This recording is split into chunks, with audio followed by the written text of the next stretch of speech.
Bonsoir, que la paix soit sur vous. Je ne sais pas si vous m'entendez. Je vais attendre un petit moment pour savoir si vous êtes là.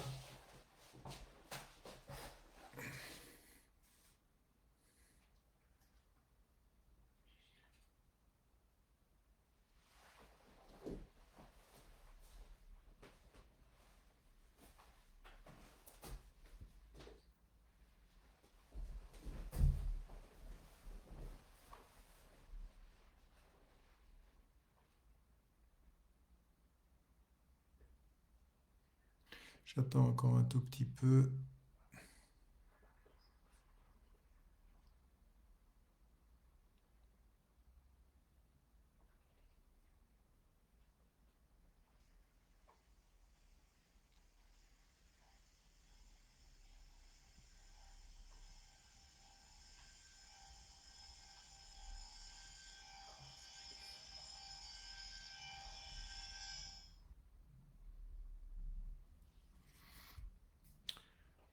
Juste encore 2 minutes de patience et on commence.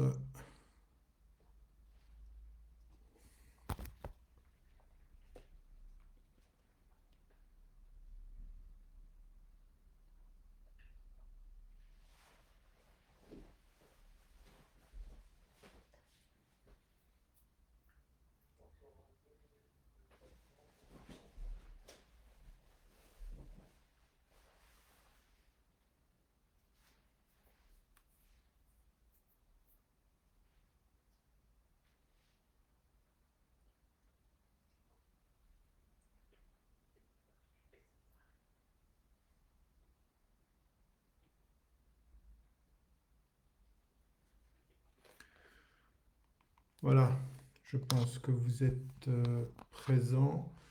On va pouvoir commencer. On attend que...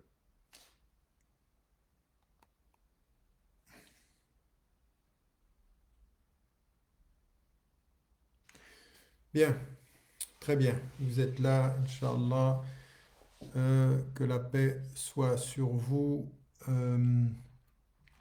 Euh, voilà, nous allons commencer cette intervention sur le séparatisme, un tout petit peu sur les débats qui ont cours euh, en France, mais plus généralement en Europe, après l'intervention qui était attendue du président Macron, qui a eu des répercussions à travers le monde, qui a eu effectivement des réactions particulièrement vives ici et là. Et je pense que ça doit nous amener à une réflexion un peu plus fondamentale, à une réflexion réfléchie qui soit loin de la réactivité, que l'on répète les mêmes erreurs du passé et que l'on puisse de ce point de vue-là, avec calme, avec sérénité, avec confiance aussi, pouvoir comprendre ce qui est en train de se passer. Alors, ce que j'avais mis comme sous-titre à l'intervention, c'était les dits et les non-dits de ce qui se joue sur le plan politique, ce qui se dit effectivement sur toutes ces questions aujourd'hui qui sont liées à cette réflexion autour de l'islam, du séparatisme, du nouveau nom qui a été donné, puis ensuite qui a été écarté pour qu'on parle davantage maintenant de renforcer la laïcité, de redonner son sens à la laïcité comme si elle avait perdu son sens. Alors, ce que j'aimerais faire, c'est en parcourant le discours du président Macron, de relever un certain nombre d'éléments qui sont importants pour nous, qu'il faut comprendre, qui révèlent beaucoup de choses de la nature des débats, de l'évolution. Il faut savoir d'ailleurs que sur ces questions-là, le président Macron ne disait pas exactement la même chose il y a 4 ou 5 ans. Il y a clairement aujourd'hui une pression qui s'est faite sur lui, les élections approchent. Et ce n'est pas simplement les élections sont révélateurs de ce qu'il peut ou ose dire aujourd'hui, mais il faut savoir que ce discours était attendu pratiquement, il l'a dit d'ailleurs lui-même dans son intervention, ça fait pratiquement depuis le début du quinquennat qu'il voulait parler de cette question-là. Et nous, ça doit nous révéler plusieurs choses, parce qu'au même moment où nous parlons de ceci en France, vous voyez un tout petit peu ce qui est en train de se passer aux États-Unis. Vous voyez aussi que Trump, pour pouvoir garder un certain type d'électeurs, eh ben, va refuser de condamner les suprémacistes blancs, va entretenir un discours sur l'islam qui est un discours de rejet, qui a stigmatisé en l'occurrence des pays, qui a stigmatisé des musulmans, qui dit qu'il y a un problème dans l'islam, comme beaucoup le disent aussi en France. Et puis ensuite, vous voyez ce qui se passe en Australie, puis vous voyez ce qui se passe dans d'autres pays européens, et puis vous voyez ce qui se passe en Inde.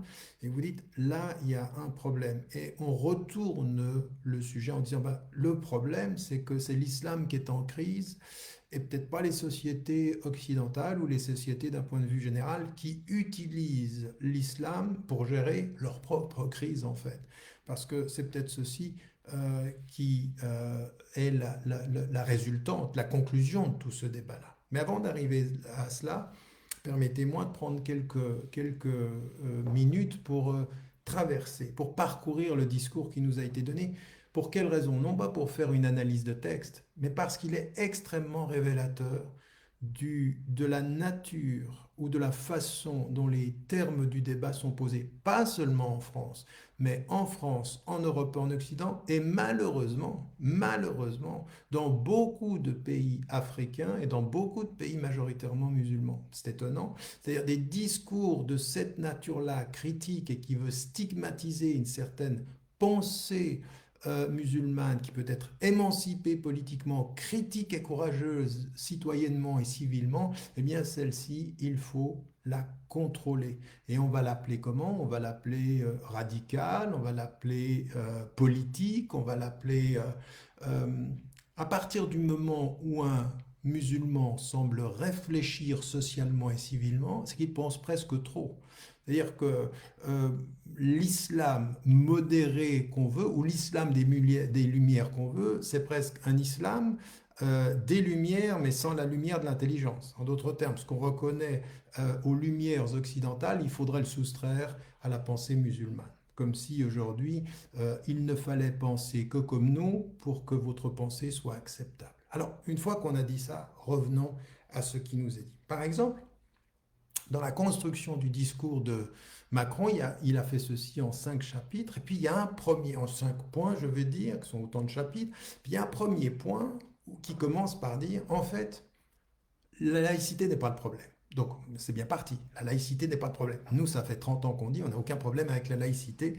C'est un certain nombre de politiques et d'intellectuels qui, ayant un problème avec l'islam, finissent par avoir un problème avec la laïcité. C'est eux qui ont un problème avec la laïcité, pas nous. Nous, on n'a aucun problème avec la laïcité telle qu'elle devrait être appliquée. Donc, la laïcité, c'est vrai, c'est pas le problème.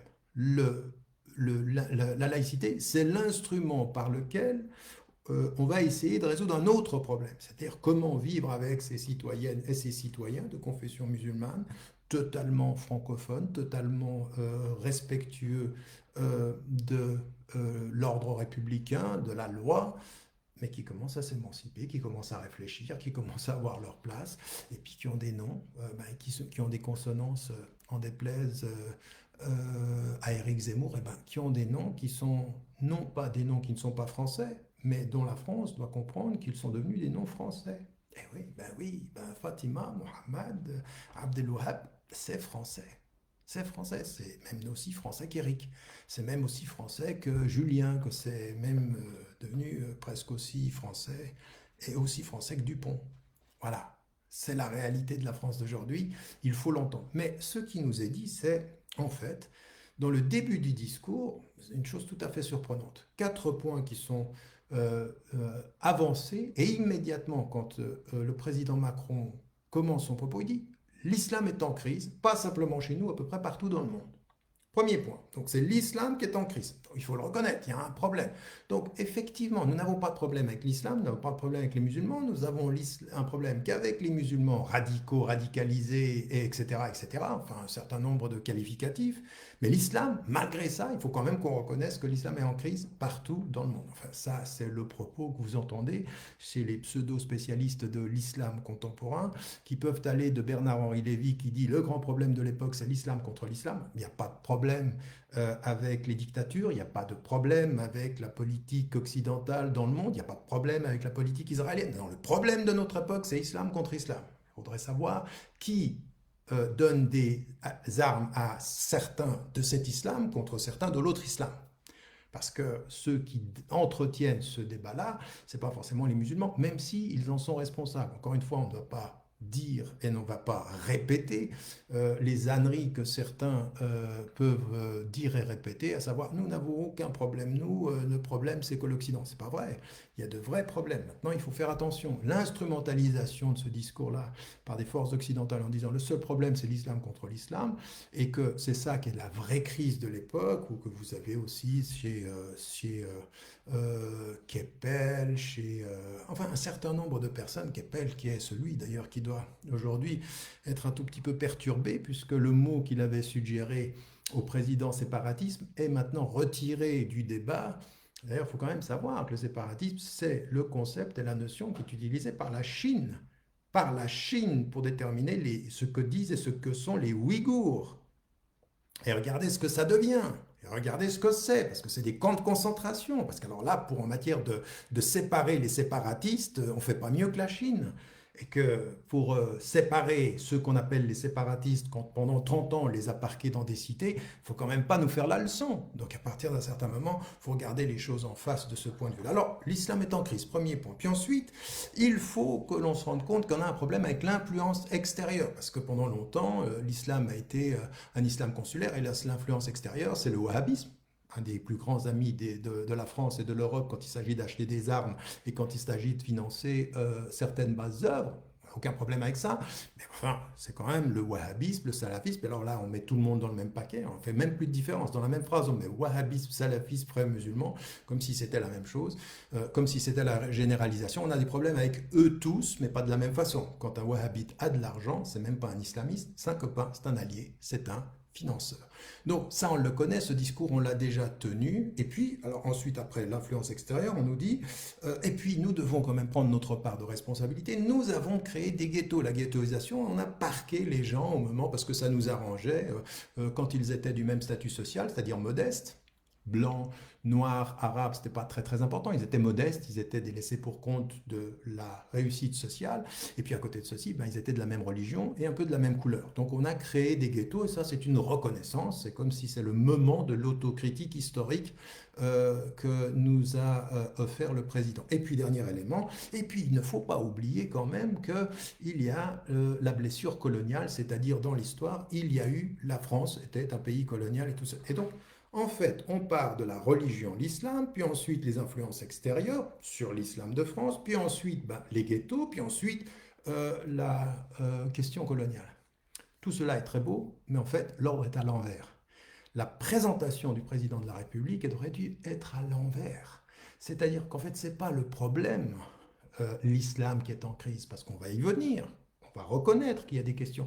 Mais le vrai problème qui se passe aujourd'hui en France, c'est l'inverse. C'est qu'en fait, il y a effectivement ce traitement colonial qui a fait qu'à un moment donné, les autorités françaises, quand elles étaient en Algérie, quand elles étaient au Maroc, que ce soit Lyautey dans une façon plus habile de gagner les cœurs des Marocains, puisque c'était sa méthode, à la méthode en Algérie des généraux, des maréchaux, ou de ceux qui, de ce point de vue-là, étaient la pensée littéraire ou la pensée scientifique. Et puis pour ceci, il faut quand même lire. Il faut quand même lire ce que dit Flaubert, il faut quand même lire ce que dit Montesquieu, il faut quand même lire ce que dit Maupassant, ceux qui sont les belles lettres de notre...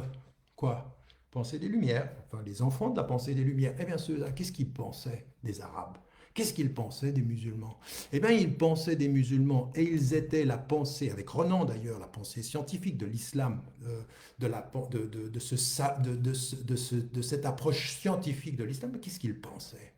Ils pensaient qu'en fait, l'un des plus grands obstacles à l'émergence, enfin quoi, de la lumière, c'était l'islam. Pour eux, en fait, l'islam des Lumières, c'est un oxymore. Si vous êtes musulman, des Lumières, c'est pas possible. C'est pas possible. Parce qu'il faut qu'on vous civilise, parce que l'islam est un problème. Et donc, cette pensée coloniale qui, à un moment donné, faisait dire à ceux qui étaient les gestionnaires de la politique française dans les colonies, qu'en fait, la loi de la métropole, la loi française, elle n'allait pas aux Arabes, elle n'allait pas aux musulmans, parce qu'ils sont peu civilisés, ils sont extrêmement émotionnels et un tout petit peu attardés. Mais là, je vous dis des mots, c'est encore pire ce que vous lisez. La plume de Flaubert, le littéraire, sur les Arabes est grave, est gravissime.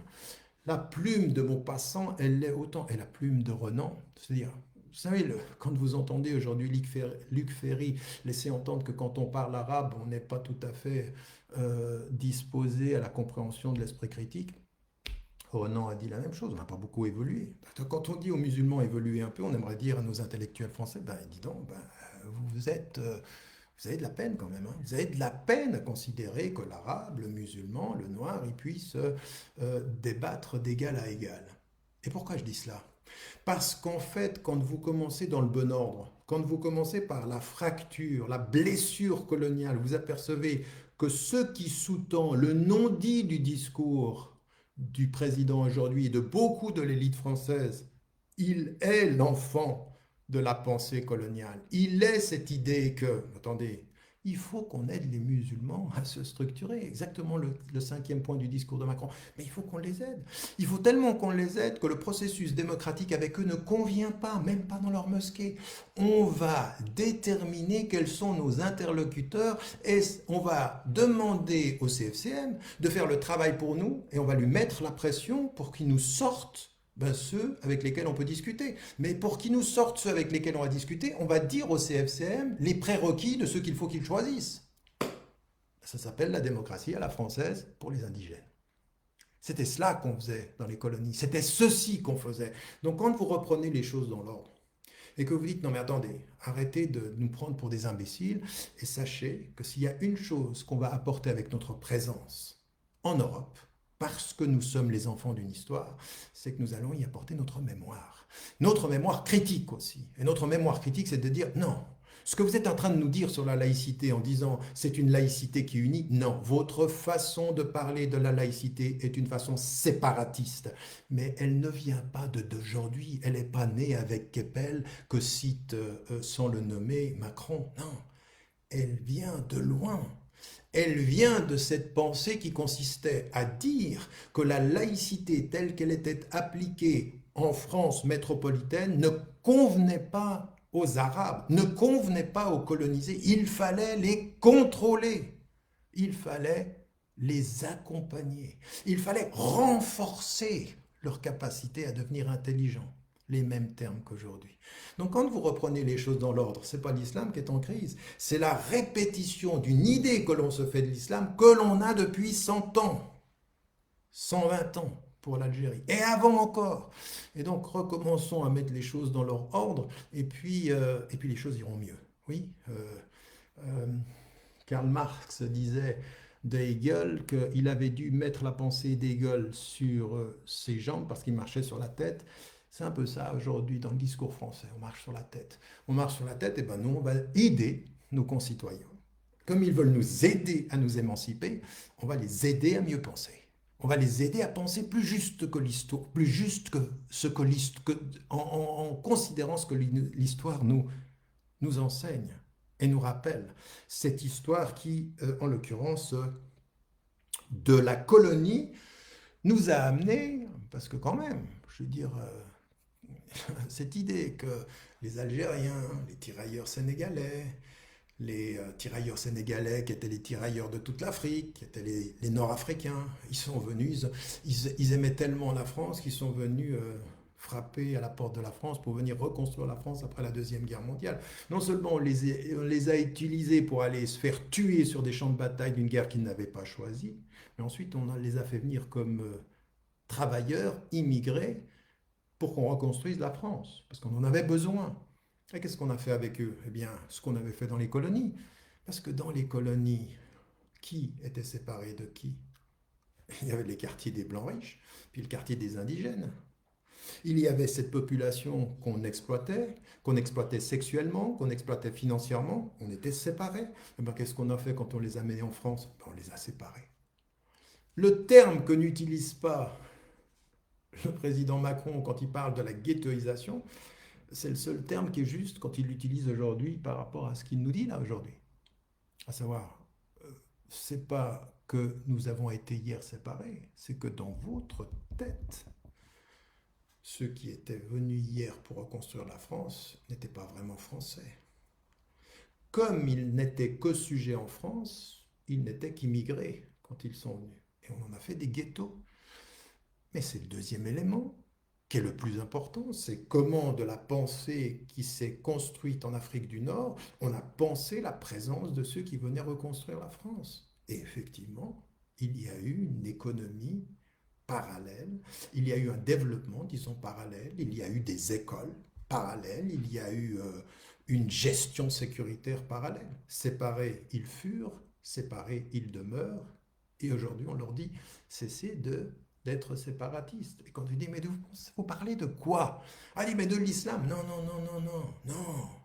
C'est pas de l'islam. Le premier problème que vous avez mis, en fait, c'est le dernier dans la liste. Le premier problème, c'est comme vous avez colonisé, comme vous avez séparé, comme vous avez accueilli, comme vous avez rejeté cette population à l'extérieur, dans des cités, ou alors à l'intérieur, comme ça se fait en Angleterre ou aux États-Unis. Mais ce qui était le principe de votre pensée, c'est entre vous. Pourquoi? Parce que c'est entre nous. Nous, c'est pas vous. Vous, c'est vous. Et nous, ben nous, c'est la République. Et un jour viendra où, au nom de la République, il faudra que vous rentriez en nous. Mais selon nos critères, avec notre pensée. Et qu'est-ce qui est le problème? Eh ben, on le sait, le problème, c'est l'islam.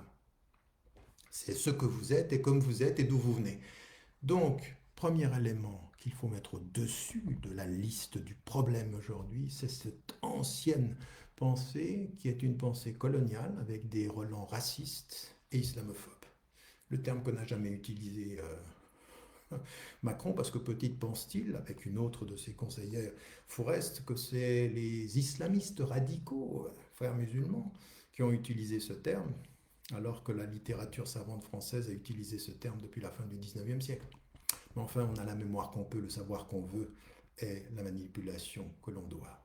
Voilà, ça c'est le premier élément sur lequel on s'arrête, on dit, mais attendez, là on est quand même devant quelque chose qui est un tout petit peu problématique par rapport à ce discours-là, et puis qui nous amène, alors c'est l'islam le problème, finalement on essentialise le problème, non content de regarder avec un sens critique son histoire, non content de regarder la réalité d'un développement et d'une réalité sociale qui a marginalisé les gens, eh bien on en arrive à dire, et puis il y a les influences extérieures.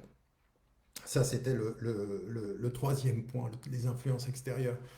Non mais attendez, qui parle avec le gouvernement algérien? Qui aujourd'hui parle avec le gouvernement marocain? Qui parle avec le gouvernement tunisien? Mais qui parle avec les gouvernements? Les citoyens français de confession musulmane, les citoyens européens? Mais non, c'est le gouvernement. C'est même pire que ça, c'est que les gouvernements européens demandent aux gouvernements des pays d'origine de faire un travail de sécurité et de contrôle. C'est ça la réalité. C'est qu'on le soumet les bonnes relations commerciales avec les pays d'origine, avec cette idée que les pays d'origine nous renseignent sur leurs enfants et les enfants de leurs enfants. Un travail de sécurité, un travail de contrôle. Et après, on va faire des choix, on va sélectionner. Quand l'argent vient d'Arabie Saoudite, on va modérer les choses parce qu'il y a beaucoup d'argent. Les États du Golfe, beaucoup d'argent. Et puis, on va faire très attention avec, il ne faut pas perturber trop nos relations avec la Turquie parce que quand même, alors on va mesurer ce que l'on va faire. Et puis après, on va jouer. On va jouer à la compétition entre l'Algérie et le Maroc. Quand l'Algérie ne tient pas bien, pour lui taper sur les doigts, on parle davantage avec le Maroc. Et puis quand le Maroc ne va pas exactement dans le même sens, on peut retourner voir du côté de l'Algérie. Ça s'appelle comment ça? Ça s'appelle l'islam consulaire. C'est-à-dire qu'on a un gouvernement qui nous dit citoyens français, soyez émancipés, soyez français, et on parle de vous avec des gens qui sont les responsables de la citoyenneté de vos parents et de vos arrière-grands-parents. Mais surtout, ne revenez pas avec la mémoire, puisque non, il faut vous parler que du présent. Vous êtes français. Bon, ben, si on est français, et si vous êtes notre gouvernement, ben, vous nous parlez à nous, pas à eux. Et quand on parle de l'argent du financement, ben, quand l'argent vient des citoyens français, il faudrait quand même que vous puissiez nous parler à nous, que vous puissiez faire ce travail-là. Ça paraît, je veux dire, c'est le minimum, mais c'est pas ce qui se passe. Alors, on a un discours, et puis on a une politique. Puis après, quand euh, un intellectuel ou un leader ou une femme ou un homme musulman vient dire ces choses-là, on dit ah, attention, double discours. Non mais attendez, attendez, ça va, le double discours, on vous connaît maintenant. On connaît les politiques. Je veux dire, pas simplement Sarkozy, Hollande, Macron, et puis tellement d'autres présidents auparavant. On a compris que vous aviez compris, mais il serait bien que vous compreniez qu'on a compris. On a compris De Gaulle qui disait je vous ai compris. Nous aussi on l'a compris. Nous aussi on sait qu'il avait promis l'indépendance. Vous vous souvenez, vous avez peut-être regardé l'émission sur France 2 sur la décolonisation, quand il a promis l'indépendance à des pays pour ensuite utiliser leurs troupes pour aller libérer la France et finalement maintenir leur pays parce qu'il avait trompé et n'avait pas gardé sa promesse. C'est aussi ça De Gaulle. C'est aussi ça la France, mais pas simplement que la France. Si vous voulez qu'on fasse l'équilibre de tous les chefs d'État européens, de Churchill à tout ce qu'ont été les promesses jusqu'à Clinton, jusqu'à Obama, le président du Verbe, il est à l'Amérique ce que essaye d'être à la France le président Macron, un président du Verbe, qui a le verbe beau, mais pas forcément la bonne politique, et pas forcément une politique propre. Pas forcément une politique propre. Je vous rappelle qu'Obama, avec tout le prestige qu'on lui a donné, a eu une politique par rapport aux drones qui allaient tuer des innocents au Yémen 100 fois supérieure à ce que faisait son prédécesseur en termes de morts. C'est quand même impressionnant de se dire, voilà, je veux dire derrière les mots, quelles sont les politiques que l'on cache. Mais on n'est pas là pour ça. Je ne veux pas faire une longue digression, je veux revenir à mon sujet pour dire, voilà, on a la structure de ce discours qu'il faut inverser pour se dire, non, ce n'est pas l'islam qui est en crise partout. Nous, en tant que femmes, hommes de confession musulmane, oui, on sait les défis, on sait les crises. Et on doit travailler vraiment de l'intérieur. Ce sera d'ailleurs le sujet de ma prochaine intervention dans une semaine sur l'islam. Et si l'islam était le problème? On va parler de l'intérieur de ces questions-là. J'aimerais bien que certains de ceux qui s'arrêtent sur Facebook arrêtent de considérer qu'une conférence se résume par son titre. Il se pourrait que le titre soit ce par quoi on vous appelle pour vous amener à réfléchir un tout petit peu différemment. Donc un tout petit peu de prudence dans vos jugements sur le contenu des conférences. Ce que j'aimerais dire par là, c'est que si on remet les choses dans l'ordre, puis ensuite on continue et on regarde les 4 autres points qui ont été mis en évidence par le président Macron. Il parle du réveil laïque, du réveil républicain.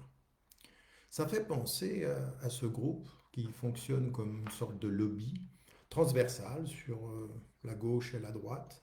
C'est autant, comme on le sait, Marianne que Causeur ou des journaux d'extrême droite, le printemps républicain qui travaille et dont on sait qu'ils sont extrêmement forts à mobiliser leurs troupes sur les réseaux sociaux, à faire pression pour le printemps républicain. C'est cette idée de la laïcité transformée en une sorte de religion nouvelle de l'exclusion.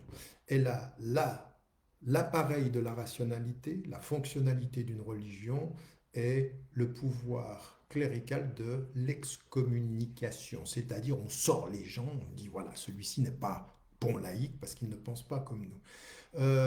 Donc ici, on sent bien qu'il y a une influence qui s'est faite sur le président de la République et ce réveil de la laïcité, le réveil républicain, quand vous voyez ce qu'il en est, qu'est-ce qu'on nous dit? On dit qu'il faut renforcer la loi laïque. Alors, faudrait qu'on se mette d'accord un jour. Pendant 30 ans, on nous a dit, il faut que vous respectiez les lois. Eh bien, on respecte les lois. Mais qu'est-ce qu'on fait après 30 ans? Ben, on change les lois. Et on appelle ça comment? Renforcer la laïcité. Non, ce n'est pas renforcer la laïcité, c'est utiliser la laïcité pour mieux contrôler des citoyens qui commencent à s'émanciper, à penser leur citoyenneté et leur religion comme étant totalement compatibles avec la pensée républicaine, avec le projet républicain. Et pas seulement, c'est-à-dire que c'est vrai au Niger, c'est vrai au Sénégal, c'est vrai en Côte d'Ivoire. Tous ceux que j'ai pu voir moi, pendant 20 ans qui développaient une pensée citoyenne dans tous ces pays-là, ils disent mais on n'a aucun problème. On n'a aucun problème. Alors pourquoi voulez-vous renforcer une laïcité dont on vous dit non à 99,99999% que nous n'avons aucun problème? Maintenant, si vous voulez aller chercher les 0,0001% de ceux qui ont un problème, ou alors de ceux qui sont les enfants de pays avec lesquels vous êtes accoquinés pour des questions financières et économiques et qui sont les produits d'une pensée littéraliste qui vous convient, parce qu'au fond, elle vous convient, cette pensée. Jamais la pensée salafi n'a été aussi utile qu'au discours aujourd'hui qui parle de séparatistes. Parce qu'en fait, ce sont des discours qui s'auto-alimentent. Ils s'auto-fécondent, en fait. Quelqu'un dit, si moi je suis musulman, je ne traite pas avec toi, et l'autre en face, il dit, eh ben, cette pensée-là, elle est une pensée que je dois combattre, et comme je dois la combattre, je vais rester très flou sur ce que je combats. C'est pas tout à fait l'islam, mais ça reste quand même l'idée que l'islam est un problème et qu'il y a une crise. Aujourd'hui, 99,999% de tous ces musulmans qui vivent en Occident et dans les sociétés asiatiques et dans les sociétés africaines, ils n'ont pas de problème. Ils n'ont pas de problème. Et eux, ce qu'ils demandent, c'est qu'on applique cette laïcité. Donc, pourquoi voulez-vous renforcer la laïcité dont nous, aujourd'hui, nous vous disons, comme on vous l'a dit sous les colonies? Il faut quand même savoir que ceux qui résistaient à la présence coloniale en France, comme Ben Badis par exemple, qu'est-ce qu'il a demandé à la France? Qu'est-ce qu'a demandé Ben Badis qu'on a traité de radical? Qu'on a traité de quoi? De séparatiste? Qu'on a traité d'islamiste politique? Qu'est-ce qu'il demandait, lui? Ce brave Ben Badis, paix à son âme. Il demandait à la France d'appliquer la laïcité en Algérie.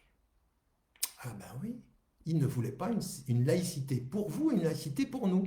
Pour vous, la liberté et pour nous, le contrôle. Vous ne voulez pas nous donner la laïcité parce que vous voulez nous contrôler. Or, la laïcité, qu'est-ce qu'elle dit? Exactement ce qu'a dit le président Macron au début de son discours. La vraie laïcité, c'est vivre ensemble, dans le respect de la loi, ensemble, et à égalité. Ben, c'est ce qu'on veut. Mais c'est pas ce que vous voulez. Ce que vous êtes en train de dire en disant nous renforçons la laïcité, en fait, renforcer, c'est le mot, c'est la litote, c'est l'euphémisme pour dire contrôler, pour mieux vous contrôler. Ce qu'on veut, c'est qu'on veut vous contrôler. Et donc, on va vous contrôler. Comment? Alors, on va, avec un appareil juridique, ajouter à cela. Et puis, c'est tellement vrai que, par exemple, regardez, quand vous êtes un citoyen, et nous, qu'est-ce qu'on a dit depuis longtemps? On a dit les vraies élections. Aujourd'hui, c'est les élections au niveau local. Il faut s'engager au niveau local, mais comme citoyen. Ce qui est totalement différent de ce que dit le président aujourd'hui, de ce que disent ceux qui le conseillent. En fait, il s'engage à la citoyenneté pour faire ce que l'État ne fait pas. Mais attendez, on est des citoyens comme les autres. On a le vote et on veut voter localement. Alors, comme on peut voter localement et qu'il se pourrait qu'on influence les maires, qu'est-ce que fait l'État? Il va donner un pouvoir de décision au préfet au-dessus du maire pour que le vote n'ait pas d'influence sur le maire. En d'autres termes, ces nouveaux citoyens qui s'engageraient au niveau local pour être mieux représentés, eh ben on va leur retirer le bénéfice de la capacité d'avoir une influence politique comme démocrate. La démocratie, ça ne va pas pour eux. Donc il faut qu'on ait au-dessus d'eux quelqu'un qui va décider, même contre leur avis majoritaire. Pour ne pas... Alors, quand les musulmans votent et peuvent gagner un vote, leur vote n'est pas un vote démocratique, c'est un vote de pression. En fait, ils font pression sur les maires. Quand toi, t'es citoyen français de confession musulmane qui t'engage sur ta localité, ton vote, c'est pas un vote démocratique majoritaire, c'est un vote de pression communautaire séparatiste. Mais alors, le problème, j'ai bien aimé ce que disait un jour le conseiller de, de Erdogan. Au moment de ce qu'on a appelé les printemps arabes, qui était un drame pour tous ces pays. Il disait, mais le problème, c'est pas de savoir si les musulmans euh, peuvent être démocrates ou si il y a une compatibilité entre l'islam et la démocratie. Il n'y a aucun problème. Le problème, c'est de savoir si c'est l'Occident accepte que les musulmans soient démocrates. Ça, c'est pour les pays majoritairement musulmans. Mais on est en train de se rendre compte que, attendez, vous allez voter pour un maire et nous, ce qu'on va faire, c'est qu'on va enlever certaines prérogatives aux maires pour pas qu'ils soient sous la pression de vos votes. Parce que quand vous votez, c'est de la pression. Quand nous, on vote, c'est l'émancipation par la participation civile de ce que c'est que la démocratie. Donc on va enlever un peu de démocratie là, parce que vous pourriez avoir du poids électoral. Donc comme vous avez un poids électoral, on va faire très simple, on va enlever de votre poids électoral le pouvoir sur lequel vous pourriez avoir un poids. Donc votre poids ne sert à rien, puisque en fait le poids que vous avez, il va être sur un homme, ou sur un poste, ou sur une position qui n'a pas de poids.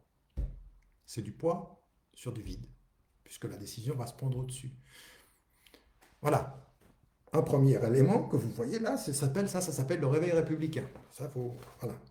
Deuxième chose que l'on trouve la troisième, excusez-moi, ça c'est le troisième point, c'est, alors maintenant il y a un problème, c'est avec les associations. Alors maintenant on va se donner la possibilité de dissoudre les associations quand elles ne répondent pas à ce que sont nos façons de penser les valeurs de la République. Et donc là, qu'est-ce qu'on va faire? On va contrôler leurs activités. Alors évidemment que nous, on a toujours dit, il y a des activités qui, de ce point de vue-là, quand elles sont en circuit fermé,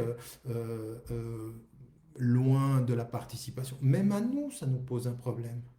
Mais depuis quand l'État, le gouvernement va s'immiscer? Ils font ceci avec les orthodoxes juifs, ils font ceci avec les intégristes catholiques et avec les littératistes fondamentalistes protestants, ceux qui se séparent.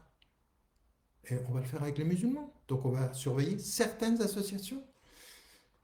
Pourquoi? Au nom de quoi? Et puis ensuite, après, on nous dit, eh bien, on va aussi voir les subventions. D'accord. D'accord, alors voyons les subventions, mais pour tout le monde. Pour tout le monde. Les subventions pour tout le monde. Pas les subventions des associations de terrain, et on n'irait pas voir les subventions de ceux qui sont au sommet. Parce qu'il y a quand même un certain nombre de politiques qui sont subventionnés ou qui ont de l'argent, ou même des fondations, ou même des associations, dont on pourrait se poser la question de savoir d'où vient l'argent. Donc, d'où vient l'argent? D'accord, mais alors pour tout le monde. Et de la même façon. Quelle que soit la classe sociale, quel que soit le statut, quel que soit le politique. Mais là, tout à coup, le tissu associatif, qu'est-ce qu'on va faire? On va le structurer. Structurer, c'est encore un nouveau mot, ou un autre mot, l'euphémisme pour dire contrôler.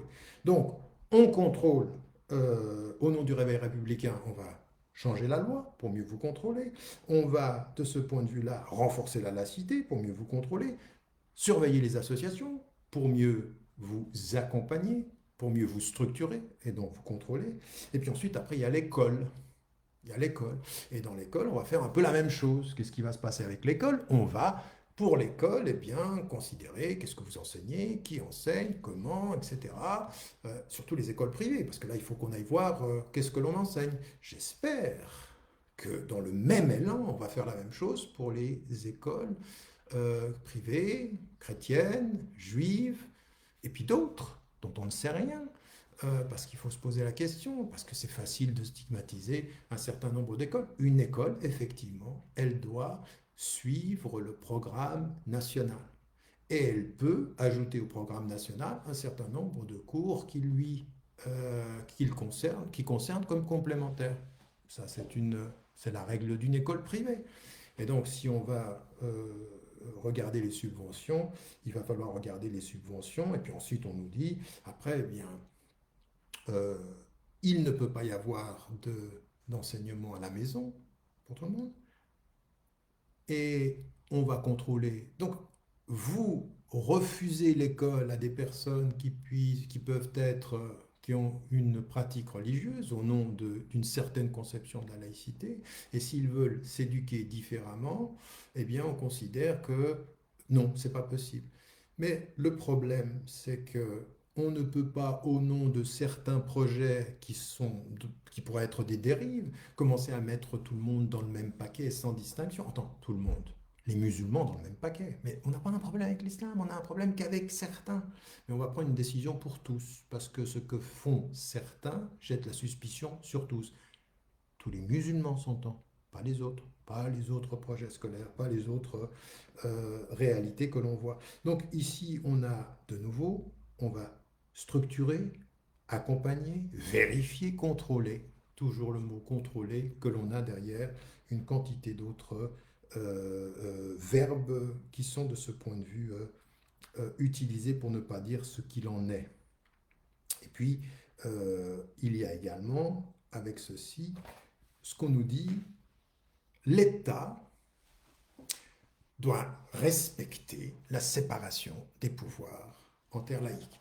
Sauf que quand même, après toutes ces années, il faut que nous aidions, l'État doit nous aider, il faut que nous aidions, entend-on, les musulmans à se structurer.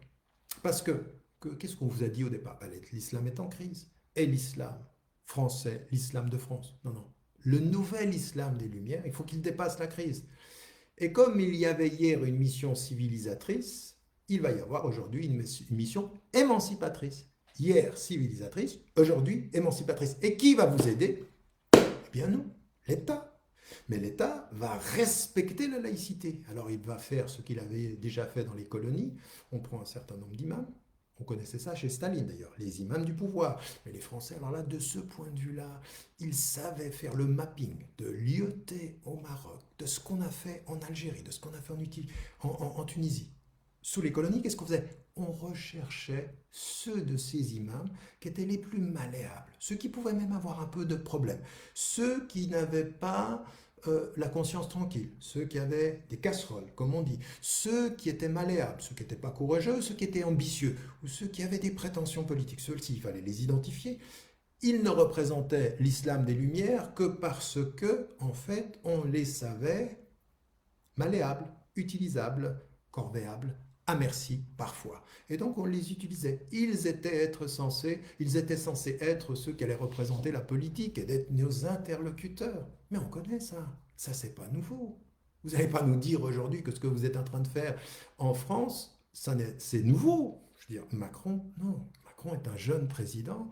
Il n'a peut-être pas la mémoire de ce que ont fait ses ancêtres et ses aïeux en terre coloniale. Choisir les interlocuteurs pour une politique. Mali, Sénégal, Côte d'Ivoire, Togo, Bénin, toute l'Afrique noire, subsaharienne, au Tchad, en Algérie, au Maroc, on connaît, en Tunisie, en Égypte, pour l'Angleterre, le même parcours, la même chose.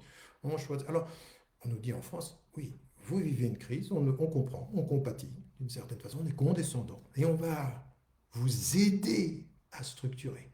Et qu'est-ce qu'on va faire avec les préfets? Mais ça, c'est la séparation du pouvoir. On a demandé à ce que on puisse identifier des interlocuteurs. Donc depuis le haut, on choisit des interlocuteurs, on les trouve pour développer un islam des Lumières. Et qu'est-ce qu'on fait?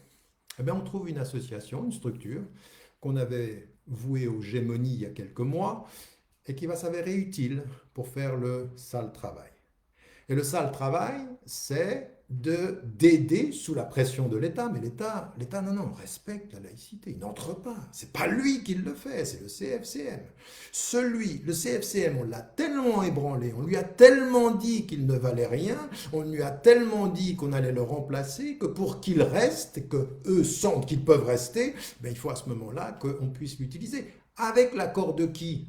Parce que le CFCM d'aujourd'hui, c'est quoi? C'est un petit virage du côté du Maroc, par hasard. Au moment où le gouvernement français a quelques problèmes avec l'Algérie. Mais c'est par hasard. Le gouvernement français n'entre absolument pas dans ces considérations. Il prête avec ceux qui ont élu le CFCM. Les musulmans de France, dont si vous leur demandez qui est le président, comment ont été élus les représentants du CFCM, je ne sais pas. Mais ce n'est pas un problème, puisqu'il y a un problème avec la démocratie. Les musulmans, de par leur compréhension du processus démocratique, sont un peu déficitaires. Donc on peut leur proposer une organisation par le haut. Oui, et comme on a fait avec les préfets, on a enlevé le pouvoir au maire, c'est le préfet qui décidera. Là, on va demander au CFCM, à qui on n'a rien demandé, si ce n'est de répondre à la pression de l'État. Et on va structurer les musulmans de France. On va les structurer, on va les aider. Alors j'ai retenu les termes, identifier les interlocuteurs, structurer le dialogue, c'est-à-dire on choisit ceux qui sont autour de la table. Parce que si vous voulez structurer le dialogue entre les chrétiens, vous prenez les libéraux, vous prenez la pensée réformiste, les littéralistes, ceux qui sont plus intégrés, enfin vous prenez le panel, parce que l'islam, le christianisme, le judaïsme, même le bouddhisme, c'est tout ça.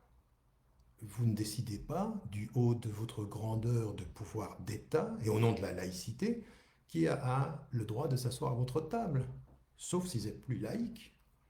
Sauf si vous devenez un État de contrôle. Et là, on va vous dire, on va structurer le dialogue. Changez le mot, contrôler.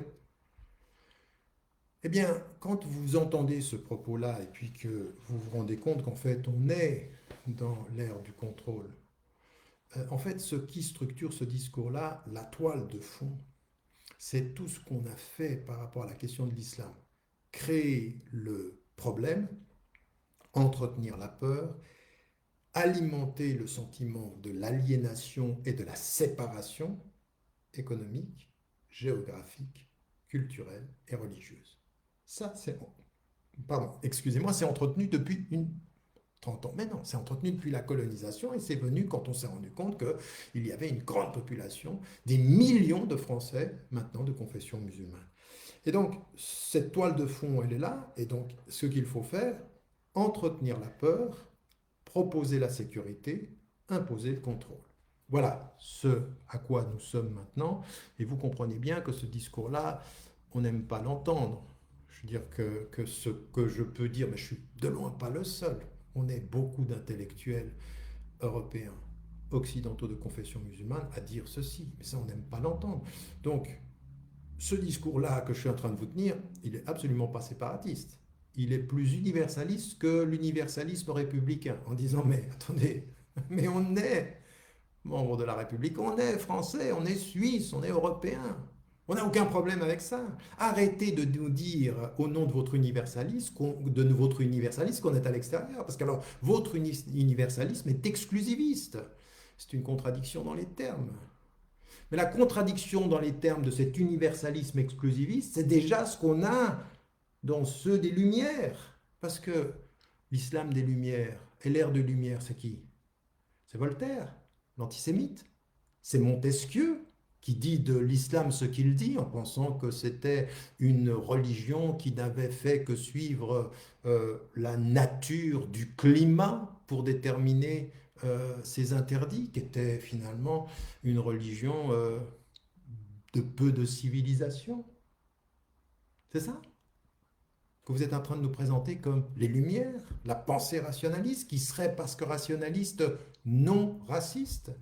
Alors parlons de votre rationaliste préféré, Renan, de ce qu'il dit de l'islam et de ce qu'il dit de l'arabe, de la langue arabe.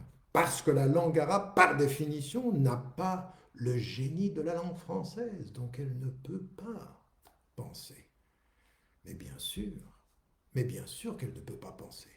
Sauf que, c'est ce que je rappelais à Luc Ferry récemment, sauf que sans les Arabes, sans la langue arabe, et les penseurs musulmans, et Ibn Khaldoun que cite Macron, eh ben, quelle sociologie pour la France? Quelle sociologie pour l'Europe?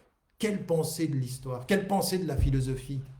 Qui connaîtrait Aristote? Qui connaîtrait la pensée? Comment est-ce que ceci serait venu? Le rationalisme, la renaissance, et ça, je l'en redis ceci aussi à un élu français, mais la courtoisie, l'art de l'amour, lisez Denis de Rougemont, eh bien ça vient d'où? La courtoisie. La courtoisie est la littérature courtoise. Eh ben oui, c'est dur, hein. C'est encore les Arabes et c'est encore les musulmans.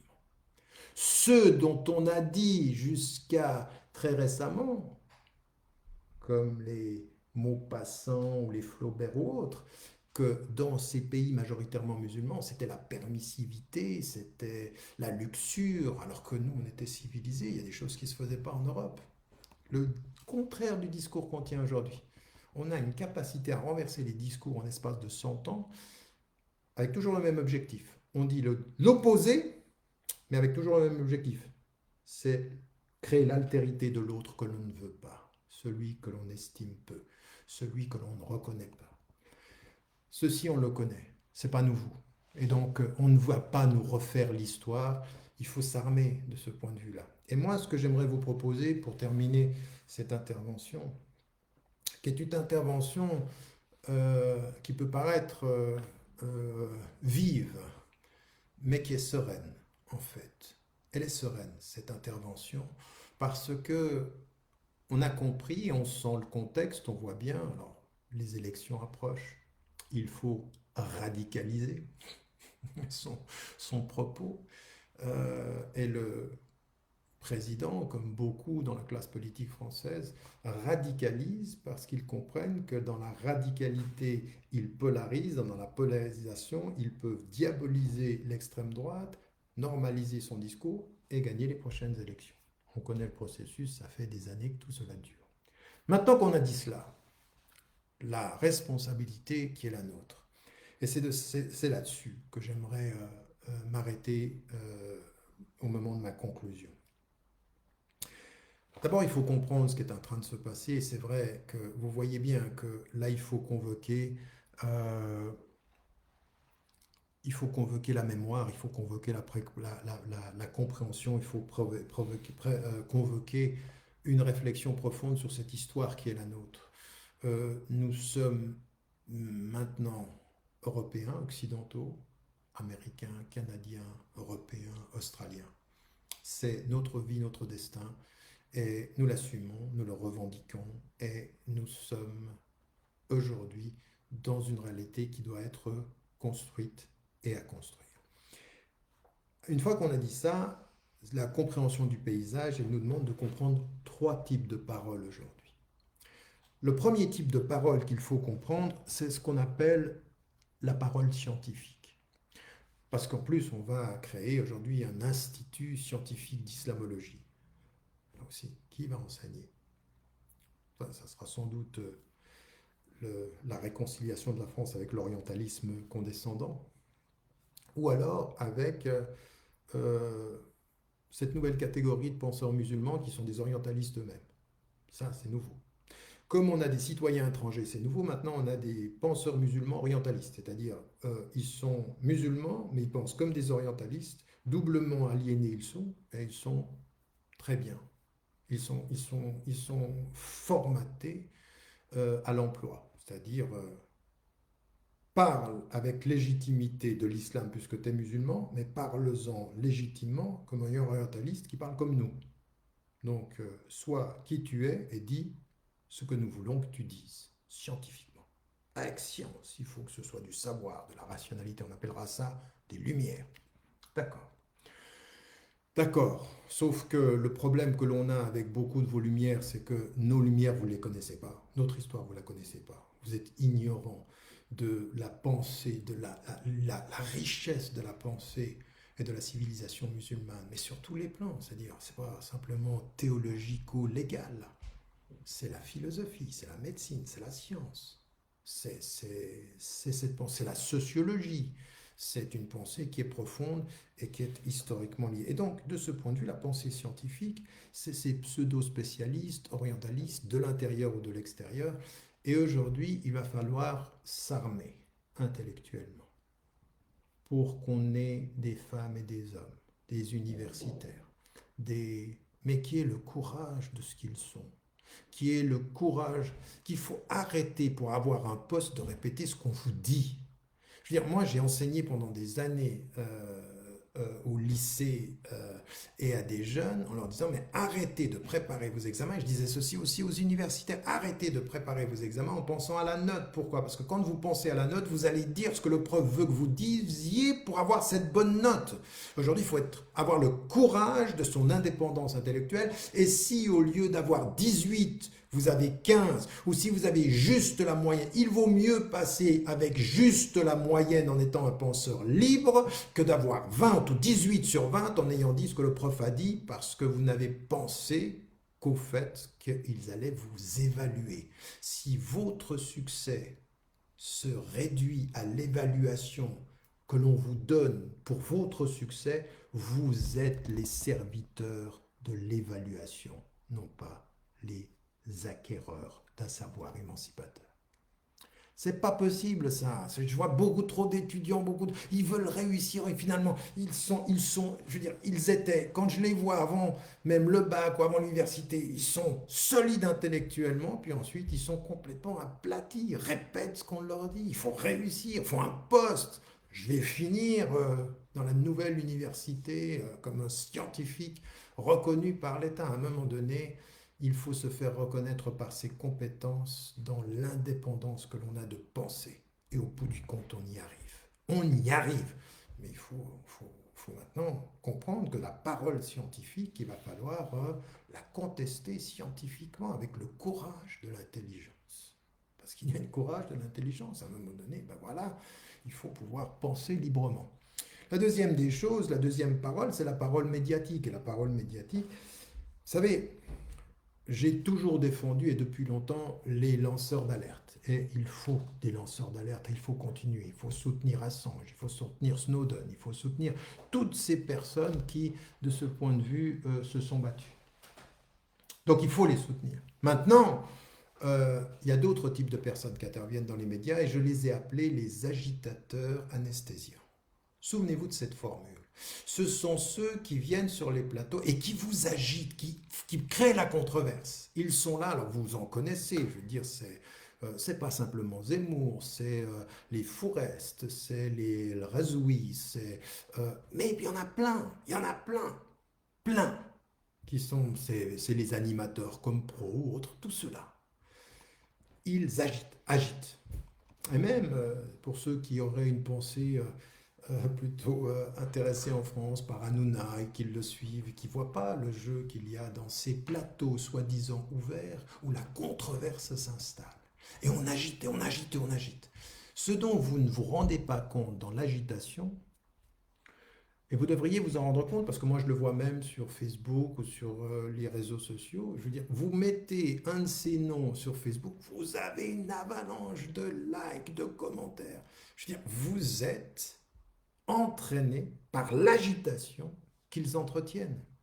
Vous êtes dans ce mouvement-là. Donc, qu'est-ce que ça fait ça? Vous ne vous en rendez pas compte.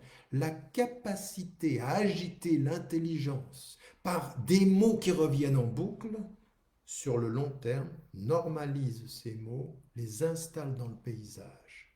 Et l'agitation émotionnelle est un anesthésiant intellectuel. Agitateur, anesthésiant. Je vais te parler de ça et je vais créer la controverse. Tu vas répondre et tout ça. Dans ta réponse, dans la controverse, dans le bruit, les mots sont là, le paysage s'installe, ton intelligence perd de sa capacité à la vigilance, on t'a agité émotionnellement, on t'a endormi intellectuellement, le paysage s'est installé. Et ça, c'est exactement ce qui est en train de se passer depuis 30 ans. Et c'est ce que disent les agitateurs. On dit, quand les gens disent, oui, on est contre l'extrême droite, Le Pen, tout ça. C'est ce que j'avais dit en 2012. Rappelez-vous, je l'avais dit en 2012. C'est dans le débat Sarkozy-Hollande, j'avais dit, le seul gagnant de ce débat-là, c'est l'extrême droite. C'est l'extrême droite. Et aujourd'hui, là, les thèmes qu'on voit dans tout ce que je viens de vous dire, c'est qui disait cela? Mais je vous dis, au risque de vous étonner, que malheureusement, Marine Le Pen a raison de dire que c'est elle qui a dit la première, et son père avant elle, ce qu'aujourd'hui disent dans la normalité ceux qui aujourd'hui, au gré d'agitateurs médiatiques, ont anesthésié notre intelligence. Et à un moment donné, on agite votre émotion, on agite votre réactivité et on installe dans la normalité un certain nombre de vocabulaires, un certain nombre de choses. Et finalement, ben, regardez comment maintenant c'est constitué, tout ce qui a été à un moment donné euh, Charlie, je suis Charlie, donc maintenant il faut l'être. Mais attendez, je veux dire non, je suis désolé. Je ne serais pas Charlie en descendant dans la rue à côté du dictateur d'une république africaine ou du premier ministre israélien, etc. C'est eux, Charlie. C'est eux qui vont nous enseigner la liberté de penser. Eux, ceux dont les prisons sont pleines et qui répriment. Et là, ça se normalise. C'est comme si la bataille était gagnée.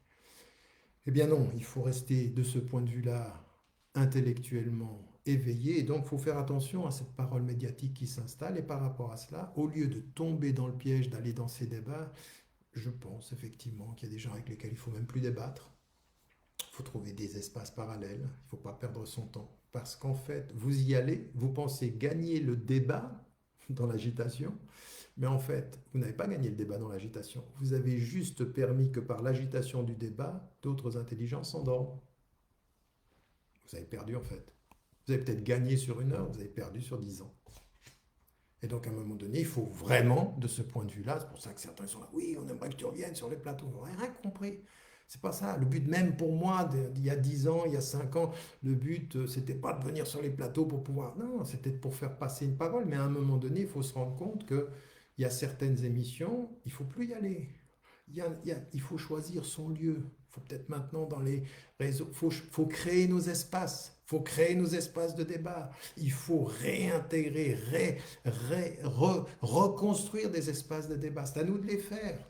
Et c'est des débats de proximité, c'est pas cette espèce de... Parce qu'en plus, eux, là, maintenant, ils fonctionnent avec les publicités, c'est tenu par des milliardaires, et puis eux, ils sont pas pour la liberté d'expression, tout ça, les Bolloré qui tiennent toutes ces maisons d'édition, ici, la mienne, là où je truc, la découverte, le machin, tout ça, ils les tiennent, et ils laissent penser, oui, allez, vous pouvez penser alternativement, oui, ben, vous pouvez penser en dérangeant un peu, mais pas trop. Enfin, déranger, comme je vous l'ai dit déjà, déranger pour nous arranger, parce que votre dérangement est arrangeant, parce que ça donne l'impression qu'on est démocrate.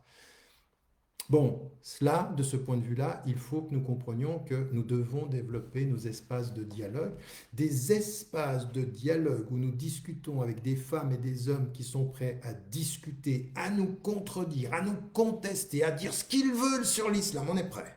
On est prêt. Sur l'islam, sur nous, sur nos origines, sur la crise que nous vivons. Allons-y. Dans le respect, dans la construction et loin de l'émotion. Nous ouvrons des espaces pour tout le monde et on va les mettre publics pour tout le monde. Venez écouter ce qu'on a à dire. Donc de ce point de vue, il faut aussi le comprendre. Et puis il y a la parole politique. C'est devenu une parole politique de contrôle. Puis il faut faire attention parce que certains ont compris qu'aujourd'hui, il y a des forces vives dans la jeunesse française. Et la jeunesse française de confession musulmane peut jouer un rôle. Donc il faut faire aussi attention à ceux qui instrumentalisent. Ils sont hyper laïcs, mais ils comprennent qu'ils doivent quand même composer avec les musulmans. Alors on leur fait des petites... oui, on dira, on est contre l'islamophobie. Mais d'un autre côté, après, quand on commence à discuter sur le fond, on s'aperçoit que sur le fond, ils ne sont pas très en désaccord avec ce qu'on dit de la réalité, de l'islam. Vous vous apercevez qu'en fait, nous ne sommes, ou les Français de confession musulmane, ou les Européens de confession musulmane, ne sont que le terreau des élections qui viennent. C'est aussi une instrumentalisation. Et parmi eux, les islamo-gauchistes, ou ceux qui sont à gauche, ou ceux qui, moi, j'ai pu rencontrer aussi sur le terrain, ils n'étaient les amis que de ceux qui me suivaient. Et quand ils ont pensé que plus personne ne me suivait, ben, t'es plus notre ami. Quoi qu'ils en disent, quoi qu'ils puissent dire de ce point de vue-là, parce que si effectivement ils étaient les amis d'un homme, c'est pas de ça dont il était question, c'est on est les amis d'une pensée, on est les défenseurs d'un projet ensemble, et on se rend compte de ce qui, de ce point de vue-là, se joue dans ce pays-là. Donc ces trois paroles, la parole scientifique, la parole médiatique, la parole politique, il faut s'armer intellectuellement, et il faut que je rajoute bien, hein, s'armer intellectuellement, s'armer psychologiquement, s'armer professionnellement, s'armer politiquement et socialement pour pouvoir, de ce point de vue-là, relever ces défis-là. Ça, c'est une chose que nous avons à faire tous, où que nous soyons, que ce soit dans les pays africains, que ce soit en France, que ce soit en Belgique ou que ce soit en Asie. Après ceci, et ça m'amène à ma conclusion cette fois-ci, c'est de comprendre qu'il ne suffit pas de dire stop à ce discours-là, non à l'islamophobie. D'accord, ok. Une fois qu'on a dit stop, bon stop, ouais. Mais le but justement, c'est que c'est toute une politique. Tu peux dire stop, mais la voiture roule. Tu peux dire non, d'accord, mais c'est pas ça. Je veux dire, à un moment donné, il faut s'arrêter ou arrêter de se positionner contre stop, non. Et à un moment de dire, bon, ben, c'est quoi votre proposition? Quelle force de proposition êtes-vous? Et la force de proposition, elle va dépasser le caractère insuffisant de dire stop ou de dire on n'est pas d'accord.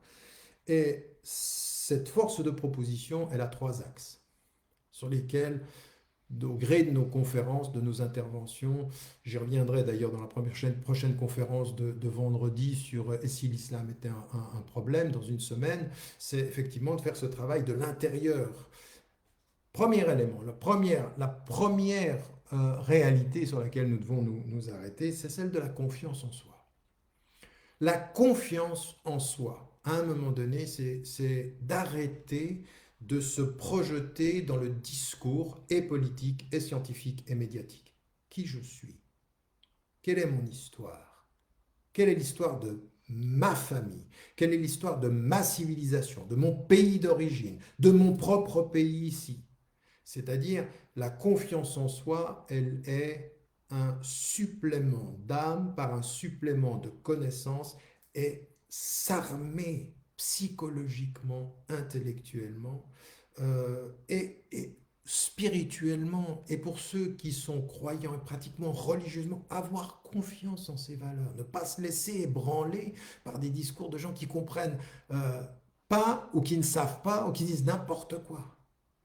N'importe quoi, ils disent n'importe quoi. Et puis ils sont présentés comme des philosophes. Vous entendez, attends, le philosophe, Luc Ferry, le philosophe euh, euh, j'ai oublié, Onfray, philosophe. Et quand vous lisez ce qu'ils écrivent, mais sur le fait religieux, vous dites, attendez, non. D'abord, philosophe, vous êtes plutôt des enseignants de philosophie, vous expliquez les philosophies, mais de développer une philosophie, ça, on pourrait déjà en discuter. Mais en plus de cela, je veux dire, ce qu'ils racontent sur les sujets qu'ils abordent, bon, ils n'ont de connaissances que dans la mesure de l'ignorance de ceux qui les écoutent. Sur ces sujets-là, j'entends. Bon, il y en a d'autres aussi, mais sur ces sujets-là. Et donc, là, il faut faire ce travail-là. Il faut assumer sa spiritualité, assumer sa foi, assumer sa pratique, assumer sa pratique, assumer sa pratique. Et cette confiance en soi, c'est la première réponse. Je suis, de là je viens, et c'est là où je vais. Où? Ici. Ici, c'est où? C'est chez moi. Avec qui? Avec vous. Vous, c'est qui? C'est nous. Voilà, c'est clair. Voilà la voie, voilà comment nous nous situons. Deuxième des choses, c'est aussi la connaissance de l'environnement dans lequel nous sommes. On ne peut pas se dire européen, se dire français, belge, suisse, anglais ou américain ou canadien ou australien sans une connaissance de cet environnement-là. Et cet environnement-là, il est aussi, ça veut dire qu'il faut cette connaissance, elle est liée aussi de ce qui, contrairement à de ce qu'on nous dit, c'est votre religion qui est en crise, il faut aussi étudier la crise de l'environnement dans lequel on est et de bien comprendre que cette crise, elle est sociale, elle est historique, elle est même psychologique. Il y a une vraie crise dans la conscience européenne. Alors plutôt que de la voir en face, on va la rejeter sur les autres. Et ça aussi, c'est important, c'est-à-dire que, comme je le disais, la confiance en soi ne vient pas du fait qu'on nie nos propres crises, nos propres tensions dans le monde musulman, et j'y reviendrai. On a un vrai problème, on a des problèmes à régler, mais avec confiance, pas sous l'imposition de ceux qui nous parlent. Et puis donc, ce que je disais sur l'Europe, la France, sur les forces politiques, c'est-à-dire comment se jouent les forces politiques, comment fonctionnent même ces réalités, ceux qui vous disent ah mais la gauche est toujours plus proche des musulmans et de ceux qui sont pauvres sur le terrain. Mais tu parles. Je veux dire, la gauche aujourd'hui, même l'extrême gauche, qui est censée être représentante, est-ce qu'ils connaissent vraiment les populations qu'ils disent représenter? Une certaine partie des populations, certainement, mais une population qui est exclue culturellement, elle fait partie de l'exclusion sociale, qui est sujette à un racisme sur une considération qui est une considération historique, morale et religieuse dans la structure de la pensée de l'extrême gauche pour laquelle, ou pour certains, de laquelle le religieux est un problème, c'est intégré ou c'est pas intégré? Ils sont où dans le paysage politique? Ça aussi, il faut se faire ce travail-là, sous peine de se tromper d'allié, parce que certains vous tapent dans le dos, parce qu'ils pensent que vous êtes le dernier refuge à leur disparition politique. Eh oui, c'est-à-dire en sympathisant avec vos frustrations, ils espèrent que vous développerez une présence politique qui les sauvera du naufrage, la disparition. Donc ça aussi, il faut s'en rendre compte. Et puis, dernier élément, c'est de nous considérer avec tout ceci notre rôle, c'est-à-dire notre force de proposition. Qu'est-ce que nous pouvons apporter aujourd'hui? Moi, je l'ai toujours dit, nous sommes une force de réconciliation avec les pays dans lesquels nous vivons entre leurs principes et ce qui est fait. Nous devons développer une véritable réflexion sur l'éducation que nous voulons aujourd'hui. Oui, une vraie réflexion sur l'éducation. L'école ne nous donne pas tout, elle nous instruit et ne nous éduque pas forcément. Et si l'école était la panacée, ça se saurait. Hein. D'ailleurs, même dans les classements internationaux, l'école française ou l'école francophone et la langue française, c'est un problème.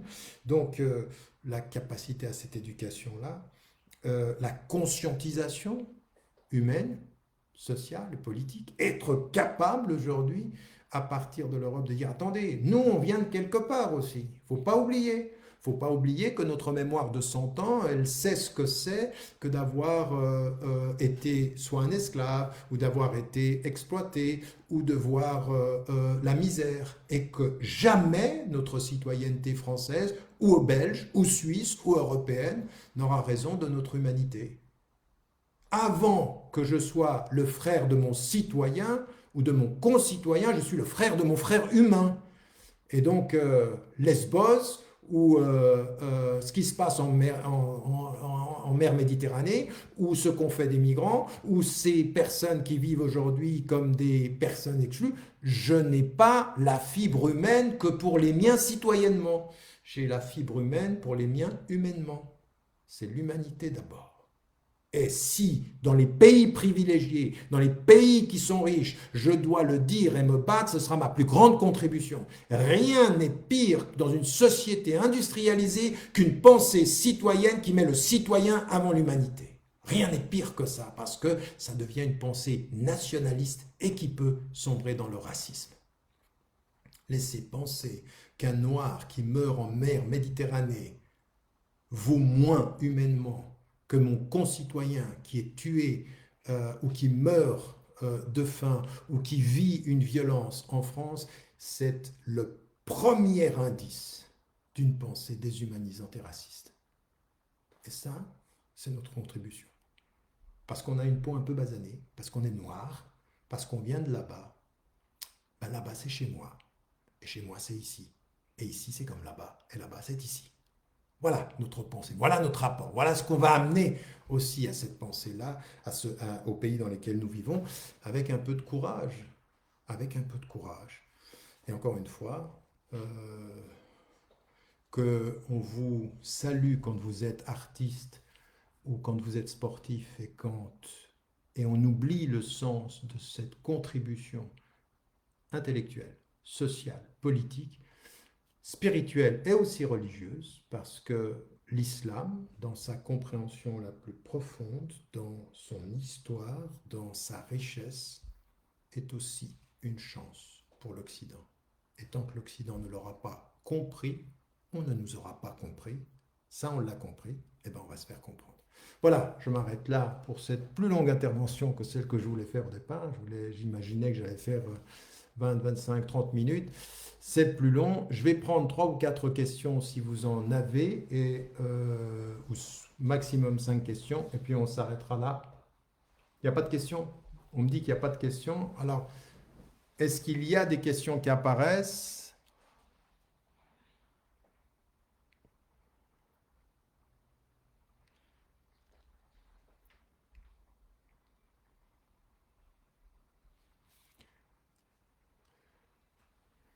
Alors, juste une chose, puisque bah, il y a quand même un certain nombre de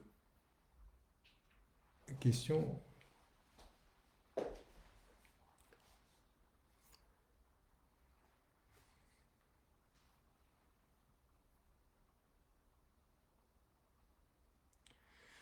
Voilà, une question qu'on me donne là maintenant. La foi fait-elle apparaître un groupe qui soit supérieur à la citoyenneté? Non, ça n'a rien à voir avec le fait de la citoyenneté.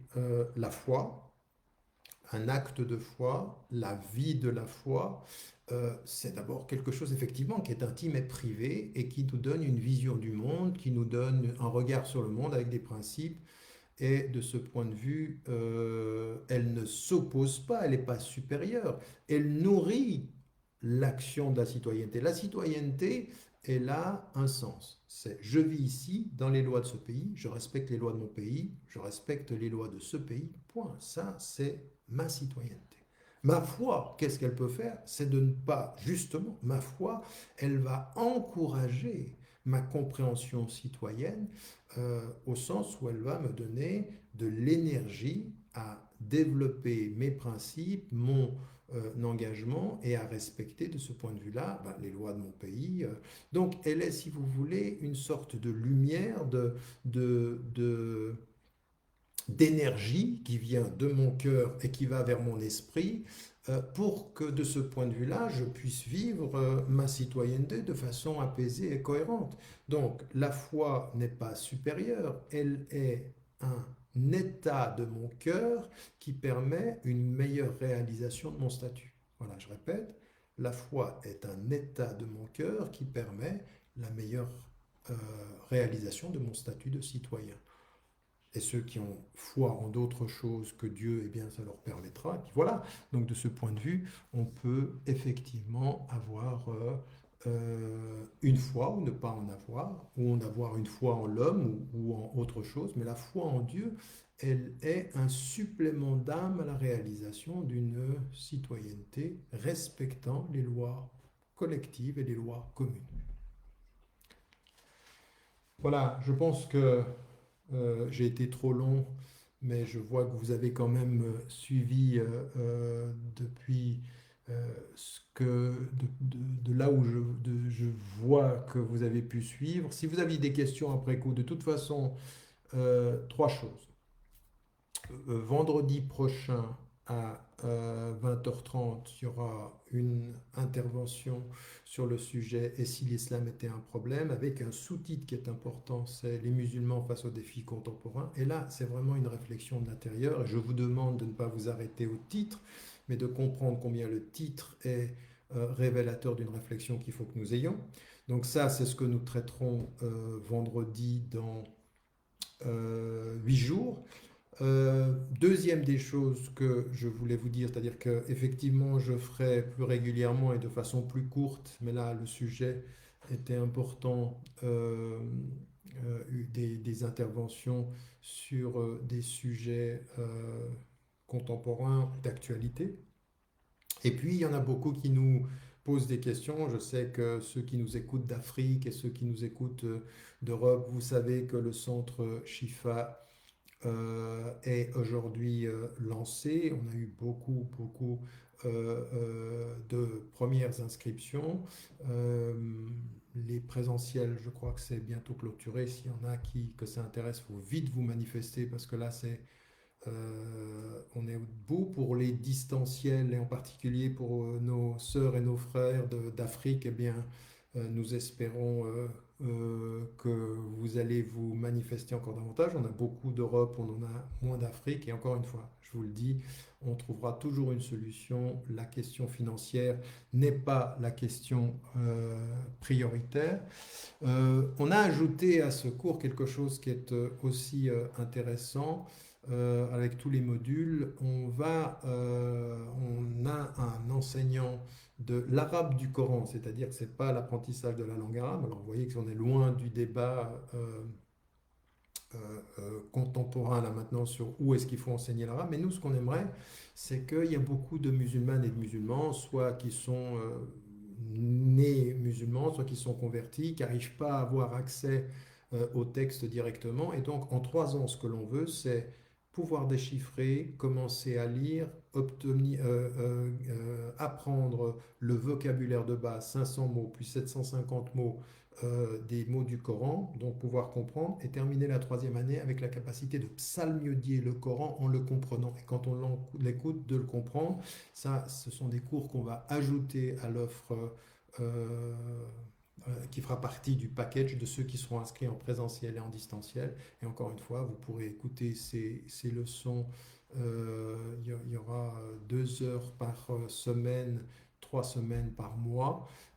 Et pendant tout le processus éducatif, ça permettra à quelqu'un qui commence maintenant, dans 3 ans, d'être capable de psalmodier le Coran et d'en comprendre le sens, s'il plaît à Dieu, Inch'Allah.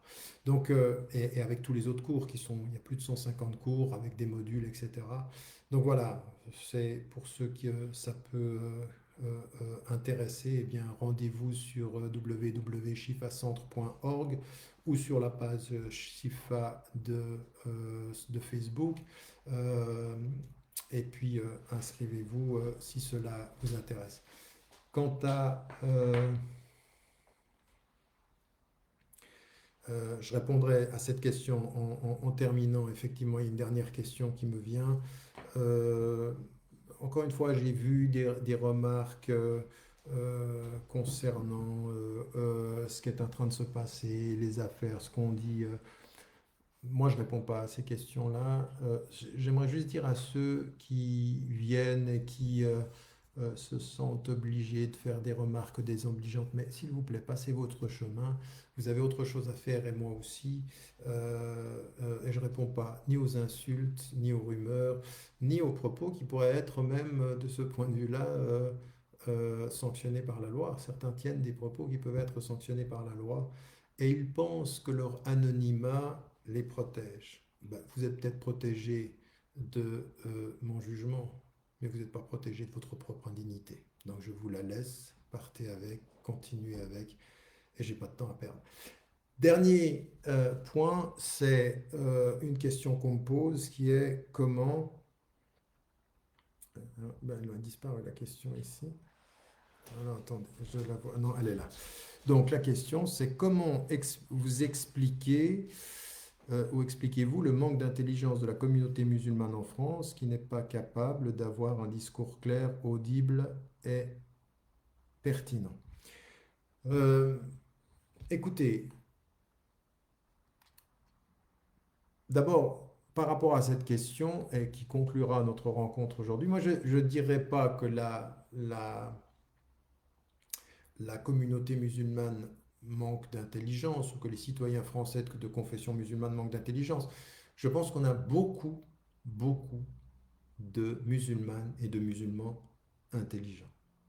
Le problème, c'est que nous n'avons pas d'intelligence collective, c'est-à-dire d'espace où ces intelligences se fécondent mutuellement. Nous, on avait lancé ça, une plateforme où on pouvait se rencontrer, réfléchir, mais il faut le faire de façon beaucoup plus approfondie. L'intelligence collective, le sens des défis et les sens des priorités. Et ça manque aujourd'hui. Ça manque pour plusieurs raisons. Ça manque parce que, effectivement, il y a un déficit de connaissances chez beaucoup. Encore, c'est pas parce qu'on parle bien que l'on a compris de quoi on parlait. Et c'est pas parce que l'on a compris un certain nombre de choses qu'il y avait à comprendre qu'on sait comment les expliquer. Et donc, de ce point de vue, il y a un déficit d'acquisition de connaissances, puis un déficit d'interaction avec la société alentour. Donc, déjà, là, il y a des faiblesses. Il y a des faiblesses dans l'armature intellectuelle, dans la somme de connaissances, et puis dans la capacité d'interagir, tout en sachant une chose. Dès que vous interagissez et que vous êtes visible dans le champ intellectuel, que ce soit partout en Europe, hein, c'est pas seulement en France, mais en particulier en France, il y a un processus de légitimation. C'est-à-dire que si vous êtes légitimé parce que on aime ce que vous dites, parce que vous dites ce que tout le monde dit, eh ben ça passe. Mais dès que vous êtes euh, entendu ou écouté, eh ben euh, il va falloir faire face à de la critique, à des choses ignobles dans ce qu'on peut dire, ou des calomnies, ou des insultes, etc. Et là, de ce point de vue, c'est vrai que d'abord, il faut s'y préparer, et il faut, de ce point de vue-là, avoir le courage de la pensée, et le courage de la pensée collective. C'est-à-dire le courage de la pensée qui s'émancipe et qui dit les choses comme un vrai citoyen qui assume et qui a compris ce qui est en train de se passer, l'émancipation, c'est-à-dire une sorte d'indépendance en n'attendant pas d'être adoubé par un tel ou un autre, c'est-à-dire souvent, je veux dire, on le sait, je veux dire, à partir d'un certain moment, on est adoubé par tel intellectuel ou par tel mouvement, tel qu'un à gauche qu'on aime bien et qui va nous dire, ah ben lui, il est bien, il faut l'écouter. Mais on n'a pas besoin de vous. On n'a pas besoin de vous, on n'a pas besoin du pouvoir, on n'a pas besoin des médias.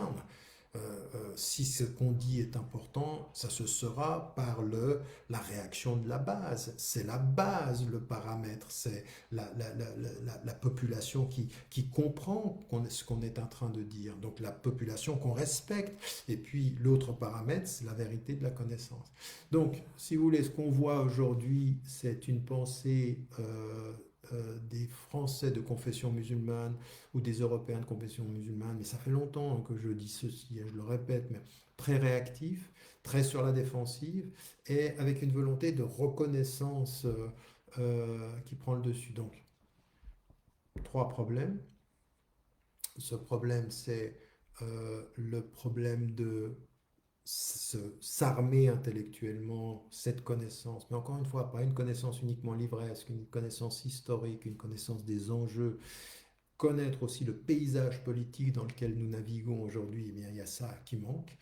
Euh, le peu de compréhension de ce qui se joue sur le plan médiatique ou sur le plan politique, et là, de ce point de vue, eh bien, il faut pouvoir le mesurer. Et vous savez, à des moments donnés, il faut faire un pas en arrière.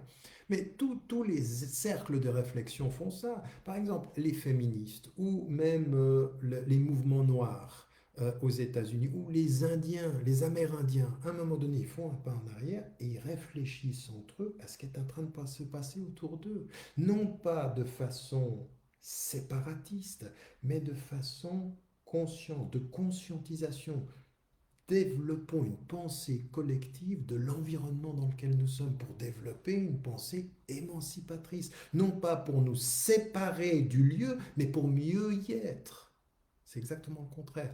On se met ensemble à réfléchir pour mieux être avec les autres. Parce qu'à n'être que les autres, on ne sait plus qui nous sommes. On ne sait plus ce que nous défendons. On se perd. C'est être entre soi pour ne pas se perdre quand on est avec tout le monde. Parce que notre but, c'est pas d'être entre soi, c'est d'être avec tout le monde tout en restant soi.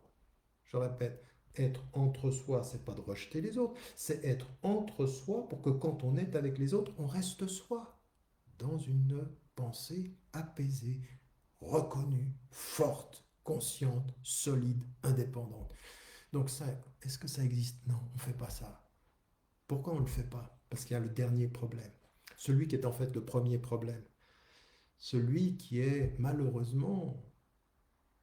Vous savez, un jour, un sociologue qui disait beaucoup de bêtises, mais pas que, m'avait dit une fois que il avait traversé la Belgique et il dit une formule que j'ai beaucoup répétée, que je vous répète ici. Il me dit, j'ai rencontré beaucoup de leaders musulmans, mais je n'ai pas rencontré de leadership.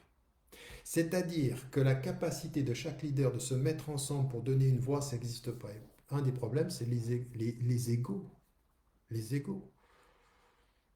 Je, je l'ai vécu personnellement en voyant une chose. À un moment donné, certains, quand ils m'ont vu tomber, ne se sont pas posé la question humaine, se sont posé la question de savoir quelle place je laissais.